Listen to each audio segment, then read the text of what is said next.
Bon. Salut Isabelle. Salut Jean. Merci bien. Alors, je t'en prie s'il te plaît. Alors, bienvenue.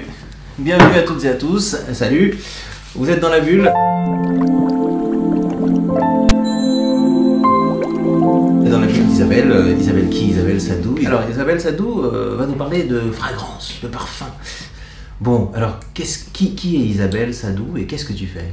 Alors, je suis rédactrice, consultante éditoriale dans le monde du parfum, pour le monde du parfum.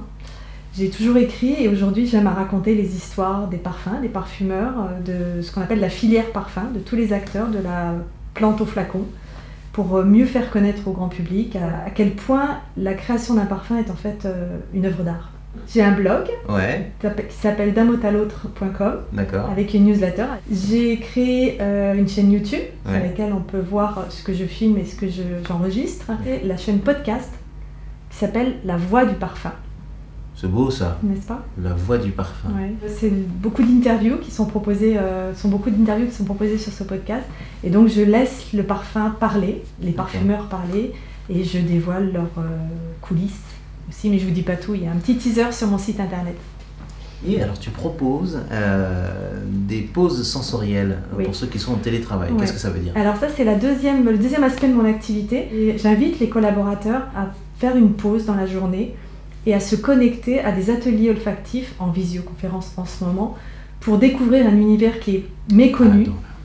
Comment est-ce qu'on peut faire une pause sensorielle? Comment? En distanciel. Tu mets sur pause ton cerveau qui travaille, qui est devant un tableau Excel, qui est entre deux conférences.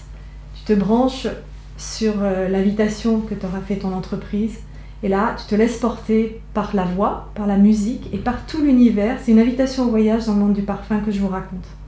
Waouh, mais quel talent. D'accord, ok, d'accord. Et alors, quels sont les bénéfices de cette parenthèse olfactive? Qu'est-ce que j'en retire, moi? Alors, comme une séance de yoga ou de sport, forcément, le cerveau va se sentir mieux, le corps aussi. Et ben, on se retrouvera beaucoup plus dynamique, motivé et surtout reconnaissant parce que l'entreprise prend soin de vous, collaborateurs, avec ces petites pauses olfactives ou sensorielles. Il y a des thèmes.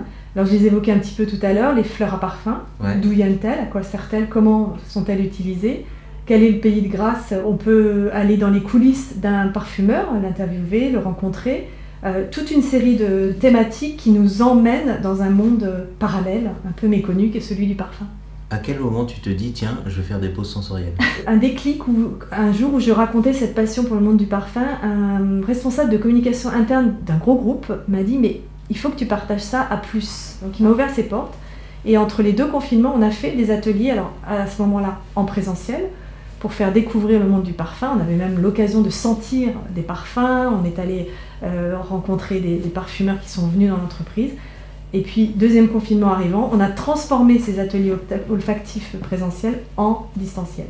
Et en fonction des besoins, du profil des collaborateurs, de l'entreprise, je propose des séances sur mesure selon des thématiques comme un petit catalogue que je peux envoyer sur lequel on adapte la durée et la version soit en visio, soit en audio.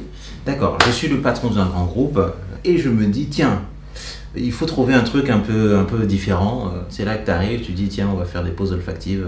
Ok, on est toujours en distanciel. Je vous invite à partir avec moi. Et on va raconter des histoires un petit peu parfumées, qui vont faire du bien, faire sentir du bon et du bien à distance. Et donc on va s'allonger ou non, comment ça se passe? Comment est-ce qu'on doit être installé? Détendu, un bon son, et après il n'y a plus rien à faire, si ce n'est de se laisser porter, de se laisser embarquer dans cette parenthèse. Et ça dure combien de temps? Ça peut durer 1 heure. Parce que les sens sont sollicités de manière différente, puisque du coup on passe par l'ouïe. L'image, parce qu'en version visio, il y a des belles images qui accompagnent la voix et l'imaginaire.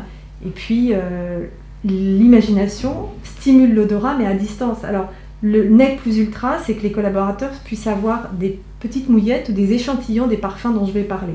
Exemple, je vous emmène à Grasse. On sait que Grasse, patrimoine immatériel de l'humanité reconnu par l'UNESCO, a des trésors en termes de plantes à parfum.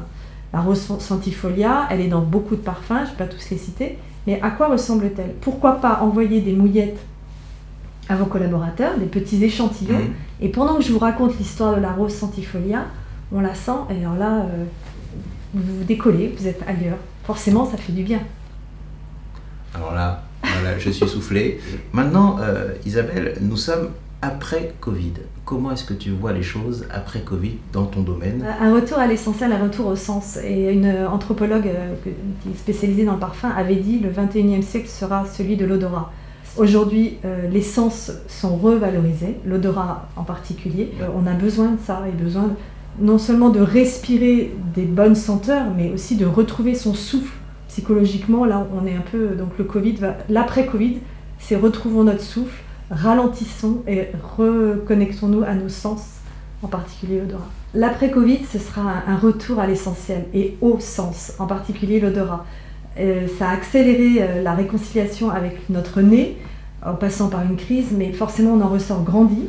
Et l'après-Covid sera celui de l'essentiel, un retour à des pauses, à un ralentissement de la vie, à un retour aux relations humaines, en entreprise en particulier, pour revaloriser ce qui est au fond de nous et revaloriser les relations humaines, et qui passe évidemment par l'essence, et l'odorat étant celui qui est en pleine expansion aujourd'hui.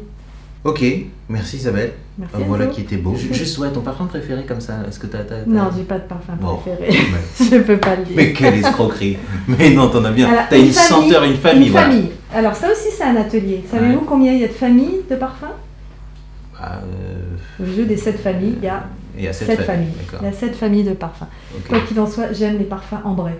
Voilà, je vous en dirai pas plus, mais il l'emporte loin. Merci, en tout cas c'était Isabelle Sadou avec D'un mot à l'autre. Et alors n'oubliez pas, vous passez sur son podcast. On termine là-dessus. Salut, c'était La Voix du Parfum avec Isabelle Sadou. Salut. Salut. Ciao. À bientôt. À bientôt.